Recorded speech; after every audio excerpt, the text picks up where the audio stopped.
भक्तों, आज इस महाशिवरात्रि के दिन हमारे साथ हैं एडवोकेट भुवनेश गुप्ता जी और बहुत ही ज्ञानी हैं। आज हम उनसे भी पूछेंगे कि ये जो धतूरा है या ये जो अरंडी के जो फल है जो हम चढ़ाते हैं भगवान शंकर को, और ये जो धतूरा है इसका आग के पत्ते हैं, इसका क्या महत्व है। ओम नमः शिवाय। हम सब लोग प्रकृति के साथ जुड़े हुए हैं। हमारे जितने भी देवी देवता हैं वो सब भी प्रकृति में रह के ही हमें ये सिखाते हैं कि हमें उस समय क्या करना चाहिए। विभिन्न पूजाओं के समय विभिन्न सामग्रियों के द्वारा पूजा की जाती है। उसमें आज भगवान शिव की पूजा को हम समर्पण करते हैं। धतूरा, बेलपत्र, बिलपत्र, अरंडी, इन सब चीजों का महत्व क्या है, ये क्यों चढ़ाए जाते हैं, इसके बारे में कुछ जानकारी मैं आपको देना चाहता हूँ। धतूरा विशेषतः उन लोगों के लिए बनाया गया जो समाज से दूर रहकर ऋषि मुनि परंपरा में अपना जीवन व्यतीत करते थे और उस धतूरा से अपने मन को शांत रखने के लिए, जिसको हम ठंडा नशा भी बोलते हैं, अगर उनको जरूरत होती थी तो उसका प्रयोग करते थे, जो कभी भी नुकसान नहीं करता था। और उन लोगों के लिए ये चीज बनाई गई थी, आम सामान्य जीवन के लिए ये चीज नहीं बनाई गई थी। इसी तरह बेलपत्र का जिक्र जितने भी हमारे पुराण या दूसरी धार्मिक पुस्तकें हैं, इसी तरह बेलपत्र का जिक्र जितने भी हमारे पुराण या दूसरी धार्मिक पुस्तकें हैं उसमें बताया गया है कि ये जो फल है ये मनुष्य के लिए अमृत के समान है। इसलिए इस फल का प्रयोग भगवान को चढ़ाने के साथ साथ मनुष्य भी अपने जीवन में करता है। वो हमेशा इस फल के खाने से स्वस्थ रहता है, निरोगी रहता है और कई बीमारियों में यह फल काम आता है। कहते हैं कि ये शिवरात्रि जो है, इस शिवरात्रि को भगवान शिव और पार्वती का विवाह हुआ था।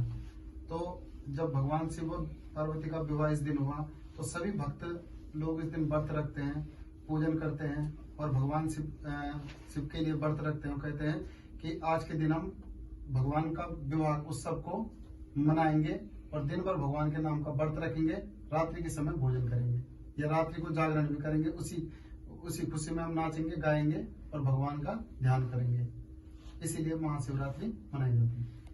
धन्यवाद। ये जो पूरी शिव जी का जो ये है पंचायतन कहते हैं इसको, शिव पंचायतन। तो शिव पंचायतन में आपने देखा होगा गणेश जी का वाहन चूहा है। गणेश जी चूहे के ऊपर विराजमान होते हैं और इस चूहे का सर्प खा जाता है। सर्प शिव जी के गले में है, एक दूसरे के दुश्मन है। माता शेर पे बैठती है और नंदी के ऊपर भगवान शिव बैठते हैं, सब एक दूसरे के दुश्मन है। तो जो मोर है, मोर जो है चूहे को खाता है। तो एक दूसरे के दुश्मन होते हुए भी सब एक साथ मिलकर रहते हैं, सब एक साथ मिलकर रहते हैं। ऐसे हमारा परिवार एक साथ अलग अलग विचारों का होते हुए भी रहे और सुख से शांति से हम ऐसे रहे, अलग अलग विचारों के होते हुए भी। इसलिए भी हम शिव का पूजन करते हैं। शिव पूजन करने से वैसे सब कुछ की प्राप्ति होती है, क्योंकि शिव देने वाले हैं और जल्दी देने वाले हैं। शिव बहुत जल्दी कुछ भी हमको दे सकते हैं। और नारायण भगवान की पूजा करोगे तो उसमें आपको बहुत समय लगेगा, भगवान बहुत देर में प्रसन्न होंगे। आपको तप करना पड़ेगा और तप करते करते आपके बहुत दिन बीतेंगे। नारायण भगवान को प्रसन्न करना एकदम से संभव नहीं है, लेकिन शिव एक लोटे में प्रसन्न हो जाते हैं। एक लोटा जल आप शिव जी को चढ़ा दो, भगवान आपकी मनोकामना। तो रात्रि उठने का भी एक महत्व है। रात्रि को हम उठे रहते हैं। ये जो रात्रि है ये विशेष रात्रि है। इस विशेष रात्रि में हम उठे हुए हैं, इससे हमको विशेष कृपा की प्राप्ति होती है। इसीलिए हम शिवरात्रि का पूजन करते हैं। इस पूजन को करने से सब प्रकार से कल्याण ही होता है, क्योंकि शिव का मतलब है कल्याण। शिव का मतलब कल्याण।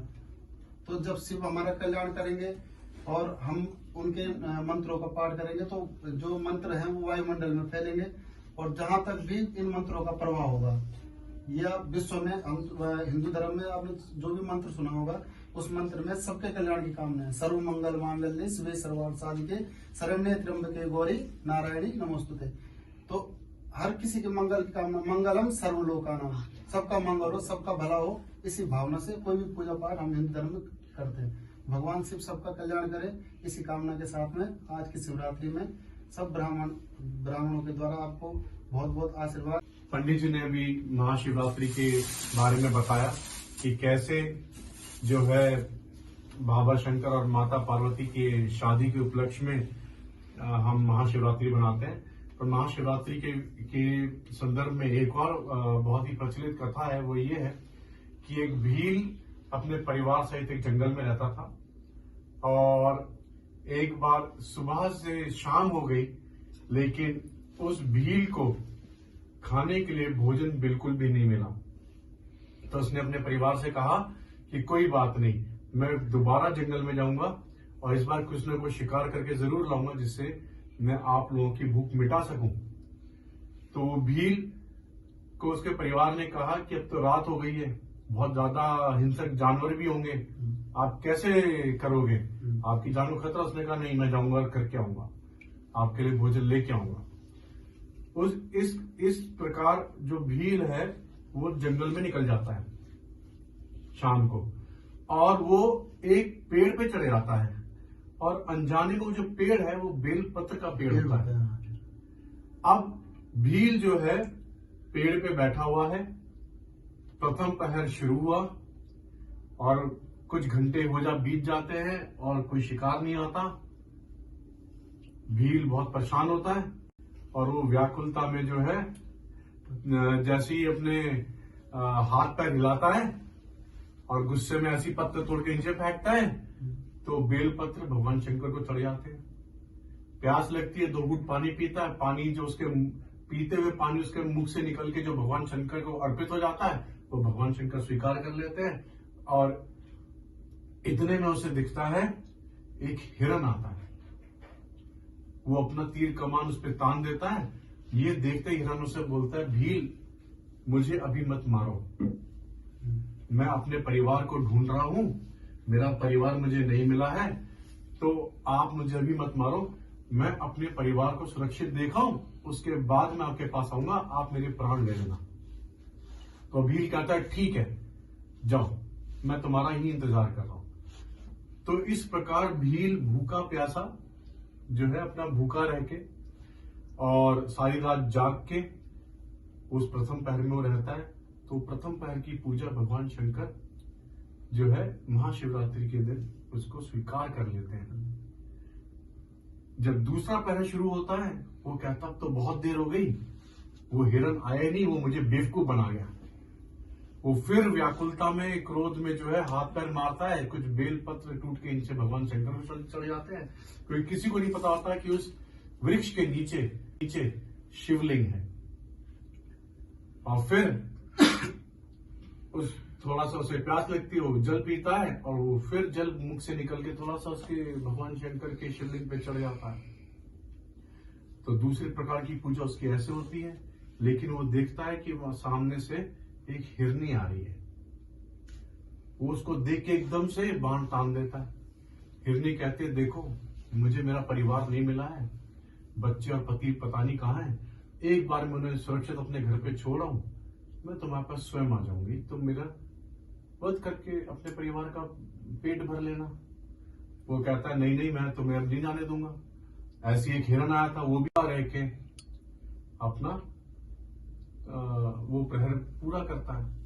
तीसरे प्रहर में वो कहता है खत्म होने वाला है और अभी ना हिरन आया ना हिरनी है, ये दोनों ही मुझे बेवकूफ बना गए। तो उसे क्रोध आता है, वो फिर वही करता है। तो बेलपत्र नीचे चढ़े आते हैं, थोड़ा सा जल पीता है, जल नीचे चढ़े आता है, भगवान शंकर वो भी स्वीकार कर लेते हैं। इतने वो देखता है छोटा सा एक हिरन आ रहा है, बच्चा सा, वो देखता है और जैसे ही वो तीर तानता है वो डर जाता है, बोलता है नहीं अभी मुझे मैं तुम्हारा हूं। बोले क्यों? बोले मेरे माता पिता मुझे ढूंढ रहे होंगे, मैं उनसे बिछड़ गया हूं, एक बार मैं उनको घर पे दिख जाऊं, वो आश्वस्त हो जाएंगे, मैं फिर आ जाऊंगा, तब आप मेरे प्राणों का वध कर देना और अपनी भूख मिटा लेना। बोले नहीं ऐसे एक हिरन आया था, हिरनी आया तो वो भी अभी तक नहीं आए। बोले मुझे उनका नहीं पता, पर मैं जरूर अपना वचन निभाऊंगा, मैं पक्का आऊंगा, आप मुझे भी जाने दो। तो इस प्रकार तीसरा पहर भी निकल जाता है, भगवान शंकर पूजा भी स्वीकार कर लेते हैं। चौथे प्रहर में जब अंत होने वाला होता है तो बहुत क्रोधित हो जाता है, उस उठापटक में फिर नीचे बेलपत्र चढ़ जाते हैं और थोड़ा जो पानी होता है वो पीता है, वो नीचे जल चढ़ जाता है।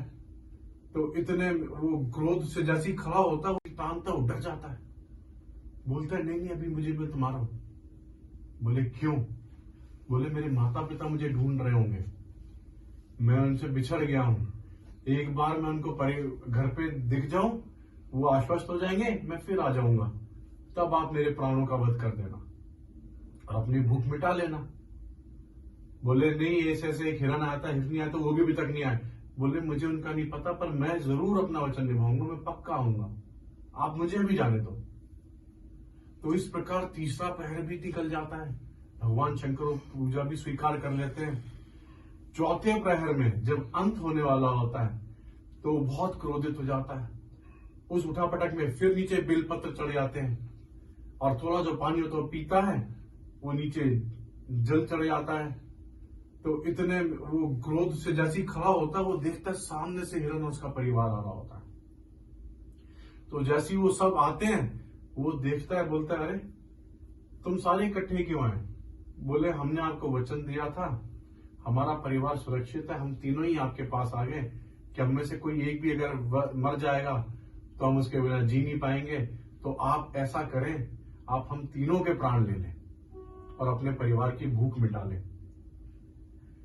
भील चारों प्रहर भूखा रह के जाग के उसने बेलपत्र चढ़ाया होता है शिवलिंग पे, और वो ये देख के कि उसने उनका वध नहीं किया, भगवान शंकर उस शिवलिंग में से प्रकट हो जाते हैं और बोलते हैं भील मैं तेरी भक्ति से बहुत प्रसन्न हुआ, तूने 4 प्रहर आज जाग कर भूखे रह के मेरी तपस्या की, मेरी पूजा अर्चना की, और इन हिरणों को भी तूने जाने दिया, मारा नहीं, मैं तुझसे बहुत प्रसन्न हूं, मांग तुझे क्या चाहिए? बोले जी मैंने कब पूजा की, मुझे नहीं पता था आप यहाँ पे वृक्ष के नीचे हैं। बोले तुझे नहीं पता था, लेकिन अनजाने में भी तूने मेरी पूजा करी, मुझे वह स्वीकार है।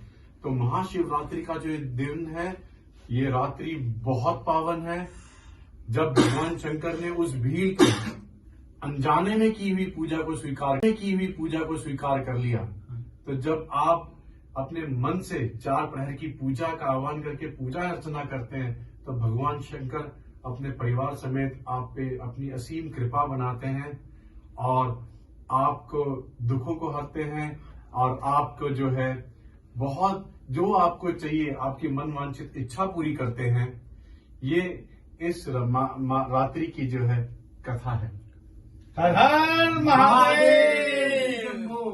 काशी विश्वनाथ गंगे की जय, शंकर भगवान की जय। धर्माम्बरं मण्डमालं प्रियं शङ्करं सर्वनाथं भजामि। प्रचण्डं प्रकृष्टं प्रबलवं परेशम् अखण्डं अजं भानुकोटिप्रकाशं प्रियाशूलनिर्मूलनमशूलपाणिं वदेहं भवानी पतिं भावगम्यं। कालातीत कल्याण कल्पान्तकारी सदा सच्चिदानन्द दाता पुरारी। चिदानंद संतो अमोहापहारी प्रसीद प्रसीद प्रभो मन्मतारी। न यावत् मानाते हारे मूलम दुरेयम् गिराजान गोतीतमीशं गिरीशम्। करालं महाकाल